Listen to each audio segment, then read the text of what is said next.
Greetings, Guardians, my name is Bife here. So, Echoes Act 3 has concluded, and now we're on approach to Revenant. Today I wanted to talk about the finale, what we learned, and where it leaves us. Maya Sundaresh and the Vex.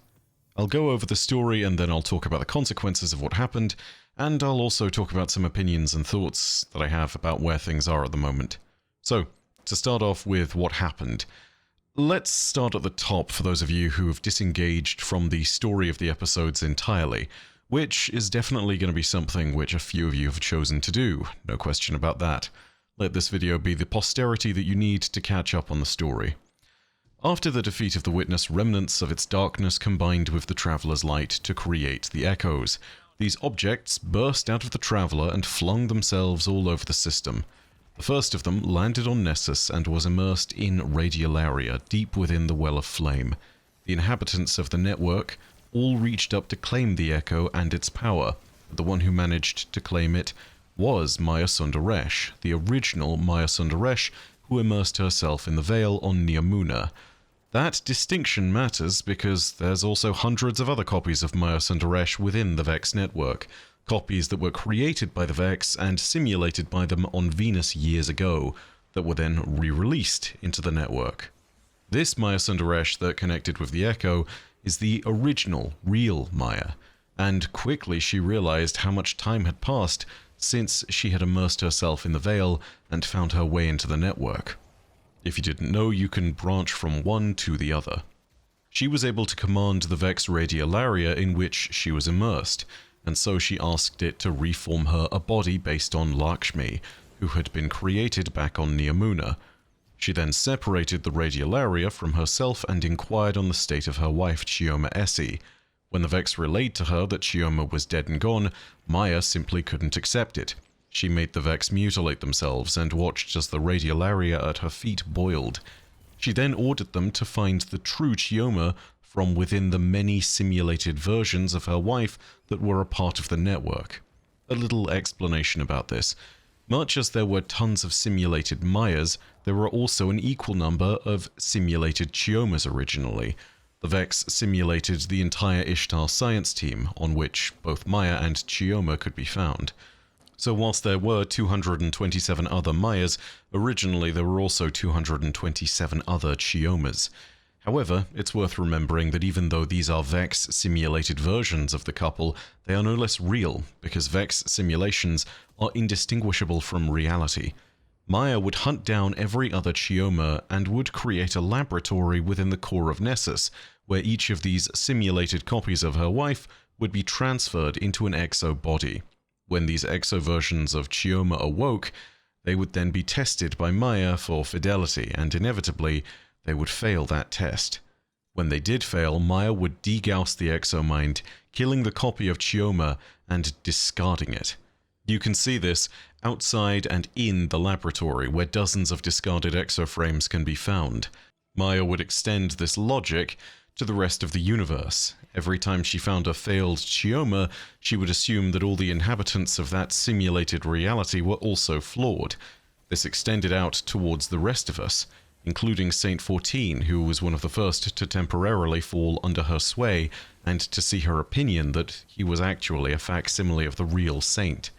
If Maya ever did find the true Chioma, she would have made a golden age, conforming all of reality to the one around which the Chioma was based upon, a reality that would hypothetically have seen the two of them living happily from then onwards.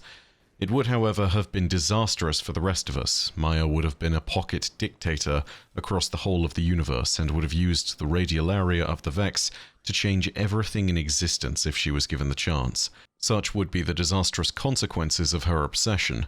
Madly enough, Maya did find her original Chioma. The old Chioma Essie, who had also lived with her on Neomuna, also immersed herself into the Vex network to try and find Maya again, to try and be held one more time by the woman she loved. But when Chioma was brought back to life by Maya in an exomind frame, all the real Chioma could see was a monster, not the woman that she loved. The true Chioma was degaussed like all the rest of them, and Maya's relentless search continued onward, up until her last week here. Maya's obsession was pulling her too far and driving her deeper into madness, and she could not even perceive it, believing all of her actions to be logical. In the end, after defeating the Vex multiple times within her domain, we would confront Maya Sundaresh again, and using the Echo of Command, she almost managed to command us, Saint 14 and Ikora Rey, to join her. But through an incredible force of will, we were able to resist Maya and the Echo's pull. Saint 14 and Ikora used the power of the Void to cast down the Conductor, though she was grievously wounded and was immersed back into the radial area. She maintained control of the Echo and was not truly killed. Her parting words to us indicated that there was something that we had missed. She said, "I can only make you look. Perhaps in time you will see." Getting smacked in the face with one of Ikora's Nova Bombs and still surviving in one state or another shows just how powerful the Echo truly is. Maya, under normal circumstances, would have been utterly obliterated down to her atoms. But with the Echo, she appears more resilient than one might initially suspect. More importantly than this, though, we know that Maya is still alive, and she still has the Echo of Command. She has fled deep into the Vex network with it, and the chances of her being found within its deeper reaches are astronomically small at this point. Her controlling some measure of the combined power of the light and darkness means that we need to take future Vex threats a lot more seriously. If she continues to spread her influence through the network, then we might see them becoming a whole lot more powerful in times ahead. The Vex have never truly had an integrated leader with paracausal powers. The Witness held some sway over a small portion of them with the Sol Divisive, but was never really truly working for their advancement and was distinct from them as an entity. Maya is far more closely integrated and is now an overlord of the Vex that we've never seen the likes of before. If I had to guess, I would say that she will probably grow into a dominant force within the network, and if that happens, we are in serious trouble. Make no mistake, if she isn't discovered by Saint 14 and Osiris as they continue their search through the network for her, she will be back, and she might even be more powerful in the future. As for my own thoughts on the story, well, I think there's a little nuance that's required here because, a lot of this is going to be influenced by perception. We're all going to see this story through the lens of what's happened recently. That includes the good, such as the Final Shape campaign, and the terrible, including the news of layoffs at Bungie and the absolutely tanked community morale at the moment. We cannot pretend like that stuff didn't happen because, well, of course it did. And more importantly, it has an impact on the perception of the story.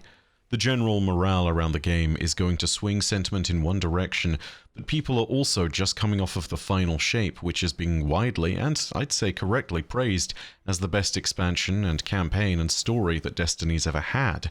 The comparison between an expansion campaign and an episode's 3 acts isn't necessarily a perfect one. It is a bit of an apples to oranges situation, but it doesn't change the fact that the comparison will be made. And the comparison does not work in the favor of Echoes. So, with that in mind, it's worth spelling it out. No, Echoes is not as good as the Final Shape, and I don't think it ever could be, and that will not move the needle for some people. That's partly based on how the narrative is broken up into the weekly stories and presented based on the old seasonal format that we were supposed to abandon by this point. That is a shackled format that is really breaking the story at current, and is making it so much worse. There are, however, other points to be made, which is just simply that, well, even if you take aside the perceptions of players at current, and even if you don't compare it to Final Shape, it just isn't as strong as it could have been in comparison. There are some effective things that the story does right. I'd say one of the more effective moments of the story was when Saint 14 was momentarily controlled by the Conductor, but that was a pretty short-lived moment because it took us an age to reach, and then nothing happened for 3 weeks, and we didn't see the Conductor at that point. This could have been a really monumental moment if a little bit more was delivered here, but the requirement for pacing things out week over week and the fact that this was split into 3 acts meant that, yeah, we absolutely didn't see who the threat was, and this didn't have the same punch that it could have. This isn't to say this was the only effective story moment. I'd say that discovering Maya's lab and seeing the horrors that she unleashed was actually a really effective and underrated story moment that I'll talk about in a bit. But also, I think that any discussion of the big moments has to include a discussion of the finale, because, yeah, that's not going to please everyone. Let's talk about this for a second. Maya surviving and retreating into the network has huge consequences for us in the story, because, I mean, the Vex might not fall under her control generally in all the quickest amount of time, but it's probably going to happen at some point. But there's nothing for us to feel the gravity of that realization in the moment. It doesn't connect directly with our story. I also know that there are people who are going to be outright disappointed with this ending because, yet again, it feels like a season where stuff happened and yet nothing really happened that changed or affected the world. This isn't a season like Season of the Splicer, where all of a sudden we have an alliance with the Eliksni, or Season of the Lost, where we had our first real interactions with Savathun, and her trickery over the last few years had been unveiled. The story does technically move in directions because of everything that happens to the Vex and Maya's control over them, but we don't see the effects of that particular big moment. It's not going to be felt for a very long time. I think also the ending is going to disappoint some, because there were many of us who might have been sitting there and expecting us to destroy the big bad and claim the Echo, and honestly, I may not have been one of them, but I understand how that's a very valid point of view, because stories should get a degree of closure, and unfortunately I feel like Bungie here has had to try and tread a middle ground. They want to set up a villain for the future with Maya, clearly, because they want the Vex to have more interesting stories ahead of them and they want to actually encourage some stakes further on. But the unfortunate reality is they probably also get that killing off Maya is an effective way of making the season feel like it's all tied up. And unfortunately, that's left them with the option of this awkward middle ground where Maya is solidly defeated but isn't killed, and therefore it feels like the story hasn't gone anywhere. This sort of lies between the total defeat of Maya Sundaresh and a non-resolution to the story, and ultimately, it ends up being neither, which is odd. I recognize why Bungie decided to do things this way, and I understand that this is a story which leads off into the next part of Destiny's future, but ultimately that creates a few problems for this moment and makes it feel rather unsatisfying. That being said, I think a lot of players would love it if we could also be the ones to actually affect the action in a story moment like this. Like, fair enough, we killed the Witness, and that was awesome. We're certainly not bystanders in those moments. But we've seen a lot of cutscenes where we've just sort of stood there and done nothing. The Echoes cutscene was such a moment that I'm also reminded of Lightfall's ending, where we didn't shoot our ghost. And also of Beyond Light's ending, where we just kind of watched Eramis freeze over. And the Season of the Plunder, where we didn't even help Mithrax as he fought Eramis. Destiny is a world with a lot of heroes, and it's always great to see Ikora and Saint lay the smackdown on people, but when we're in the cutscene, it'd be nice to see us being a badass too. It's why I'm actually really okay with the cutscene where everyone had to flee the Witness, because ultimately we're on the ship, we're in that cutscene, but we're not expected to do anything. This is the moment for other heroes to shine. It's also why I think I'm okay with the Crow and Cade cutscene where they take on the Abomination together. Because whilst, yes, we are intimately involved in that mission, they're also fighting that alongside us, and this is explicitly their mission. That's the conclusion of their massive story arc. So it's okay for them to have the spotlight in that moment. When it's these moments, especially at the end of seasons, I feel like we need to be able to take a little bit more agency in these cutscenes. We are the ones who defeated the Witness. We're the reason the Echoes formed in the first place. So I'd have loved it to see us struggle just a little bit less and then eventually break out first, reach for Perfect Paradox and shoot Maya first, thus helping Saint and Ikora break free in a little bit. But either way, that's all personal preference, and doing one thing one way or another is entirely different. This also would rob Saint of his narrative ability to conquer Maya Sundaresh and her assertions about the validity of his life or not. But here's a bigger question. Was the story bad generally? I don't think so. Hear me out. The foundations upon which the story is built have definitely been addressed, and everyone has called out that it does not work. It's not good. The seasonal format to things is awful. It is terrible. Opinions are going to vary on a few different bits and pieces, but I think that is going to be the one thing we all agree on. But was the actual content bad? And to that, I'll say what I said before. I'd say that you can definitely argue it certainly isn't Destiny at its best, but I don't think it's outright bad. We've seen outright bad. We've seen Lightfall, where it was clear the devs were hamstringed and unable to explain things that were later going to become part of further seasons and further bits of narrative, and that were deliberately cut off at the legs. And I would like us to stop pretending like this is Lightfall, because it's not. And here's the thing. There is going to be some pushback on that assessment, and it's based, I think, partly on perception and sentiment in the moment. Some of that sentiment is really valid, because again, when it comes to the narrative presentation and the seasonal structure and how it pads things out week over week, yeah, that's bad, and it makes the story worse. There's no doubting that. That's a valid part to all of the sentiment around the story. However, when it comes to perceptions and how people feel based off of how the future of Destiny looks, or how Bungie is right now, or how many people have been fired, or what the damn CEO has been buying lately, that matters in a broader picture. It shades our perceptions, but that isn't something that impacts the actual quality of the story. The story still exists with those factors in mind, but it exists in more of a vacuum than I think some of us are willing to let on. Just because you have a really bad movie doesn't mean that the director had bad intentions, and inversely, just because you have a terrible captain at the helm of this ship doesn't mean that the sailors aren't trying to do a good job and that the ship isn't at very least seaworthy. The sails are separate from the captain, and as far as Destiny's story is concerned, yeah, I think this isn't terrible. Now don't get me wrong, this is also certainly not Destiny at its best, but I don't think it's bad. The focus on stronger characters like Saint and Osiris helps to give the story a strong emotional core, but I think it's also stronger because of the comparisons that are rightly made between Maya and Osiris. When Maya does step into the spotlight during Act 3, she has a lot of moments where she shows that she is one of Destiny's most twisted villains, and kudos to the narrative team for being willing to literally show the bodies front and center and to record some really chilling audio for that, because yeah, it's a horrifying performance, and it's a great way of showing Maya at her worst. Maya takes Destiny's story to dark places that we usually associate with the Hive, and that's a pretty high bar right there. Killing your lover hundreds of times because she isn't the right version of your lover, and then being convinced that you're correct to the extent that you're willing to subject the whole universe to that, yeah, that is a real villain arc for Maya Sundaresh, and I think it's good. She is probably the highlight of everything to do with this. They took an element that rightly made her character sympathetic and then showed how it was utterly twisted into the most insidious of villainy. But is Maya a perfect villain? And to that I say certainly not.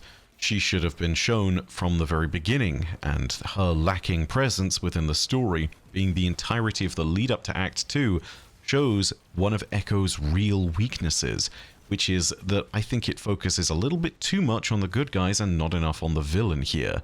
Maya is at the center of all of this. The mystery of who the conductor was is something that you could have played out a little bit more, but at the same time, I feel as though it's only something you can play out more if you have more meat to the story generally. So yeah, Echoes has a big flaw there.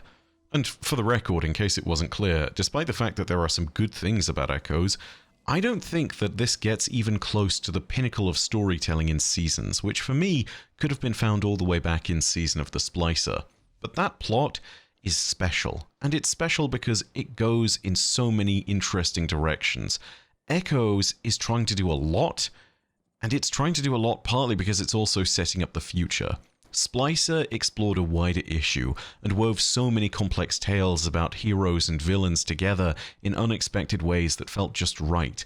I am pretty sure that it will take us years before we ever see another moment like Saint 14 and Mithrax going back and forth and then recounting the way that Saint's legend has been told in one culture versus another. I don't think we're going to see an inflection point for the Vex anytime soon, or at very least until Maya returns. And that's what we saw in Splicer. It felt like you were watching a change that was going to affect the entirety of the Eliksni. And as it turns out, yeah, that's what happened. That was the moment they changed from enemies to potential allies. And that was a big deal. It felt like the plot visibly moved forward. And that's a huge thing that happens only once every so often in a season. Is why, again, I think Splicer and Chosen are so good. The plot moved forward. Echoes is not moving the plot forward in a huge way, it's setting things up for the future. And that is going to not feel anywhere near as satisfying as watching those pins get knocked over. Could Echoes have potentially been that moment for the Vex? Could it have been something where it felt like their story truly and tangibly changed?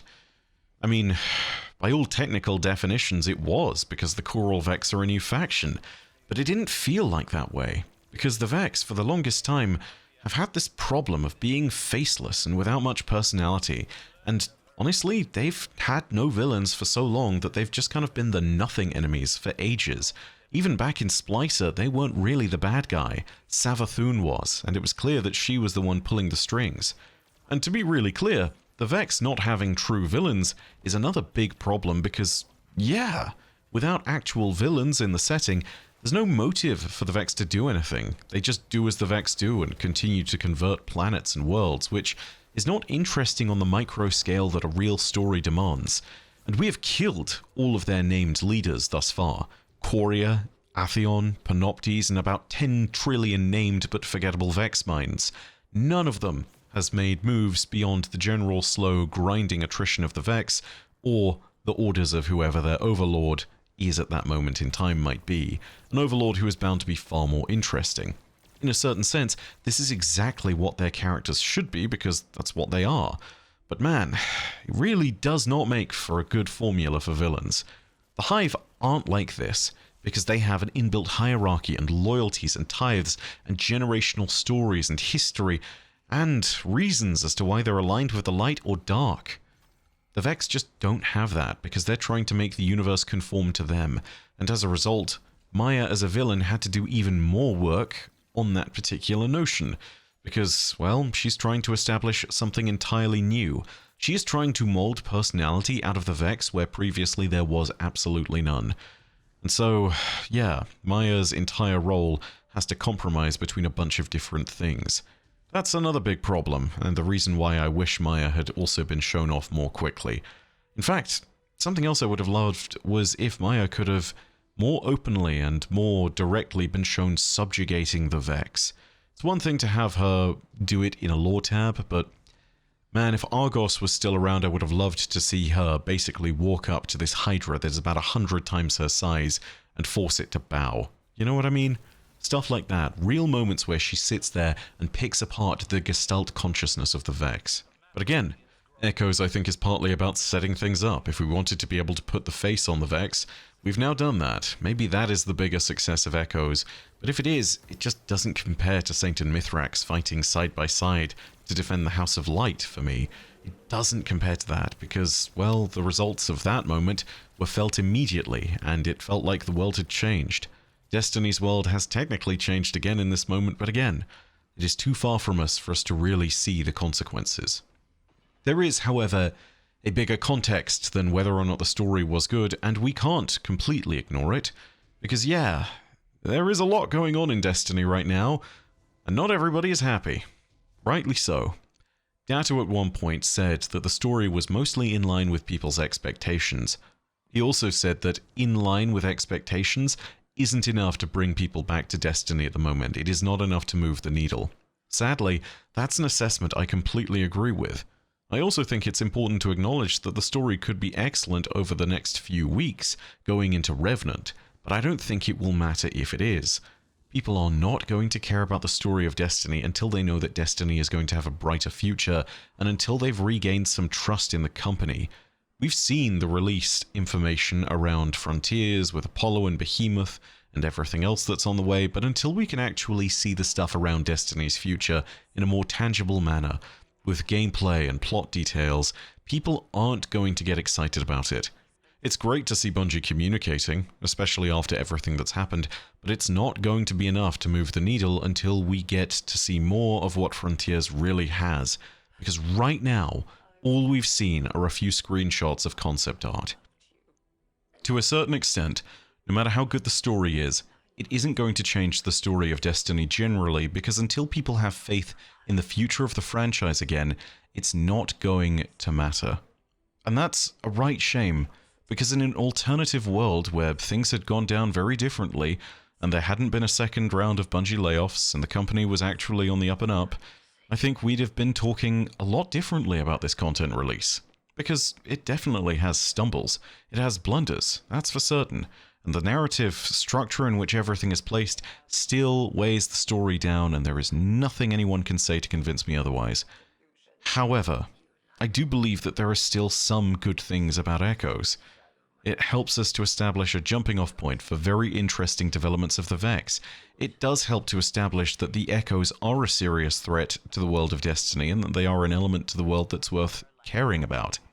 It does help to show that Bungie can write some seriously good villains. But that's not going to matter to a jaded audience that is stuck wondering if Destiny is something they're going to be caring about for the next few years.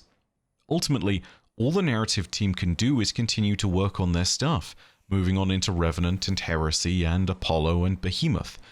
Because right now, it's not clear if we're going to see a big turnaround in sentiment until something like Heresy comes out. In this exact moment, everyone needs to cool off, and everyone needs their time away from the game because no one is feeling it. Community morale is tanked. Even then, it may be the case that we won't get real change until Apollo. And if that is the case, it doesn't matter if Echo's story was good, it doesn't matter if it was a decent story, it doesn't matter if it was terrible. The sentiment around the game is what people will remember, not how good Destiny's story is. That bad sentiment will be the narrative for people looking at Destiny going forward, and it will have nothing to do, ironically, with the narrative that people are seeing in each season. That may change when it comes time for Heresy and when everyone is excited to explore the Dreadnought again. And for now, I think Destiny players are they're just tired, myself included. I could go on and I could talk about how tired everyone in Destiny is right now. I don't need to, everyone feels it. Regardless of whether you enjoyed the story or not, the sentiment around the game is at an all-time low. I don't need to explain that. It's been explained enough. Until that changes, I think that the general perception around Destiny's story isn't going to change either, because the perception is part of what colors that. And to be brutally honest as well, there's not much the narrative team can do to fix that because it's not their fault. That lies with good old Pete upstairs, unfortunately, and until we can fix that, which who knows if that ever will get fixed and addressed, yeah, it's not going to change anything. And hey, maybe if sentiment does shift again, we'll get to that point where we appreciate the work that they're doing again. Because right now, I feel like no matter what good happens in the game, it doesn't matter, because people are taking a break. People are away. Anyway, I've whittled on long enough about this. Thank you very much for watching. I hope you enjoyed. If you did, go ahead and leave a like. Do please note, I am going to be working on other games and other content and other coverage.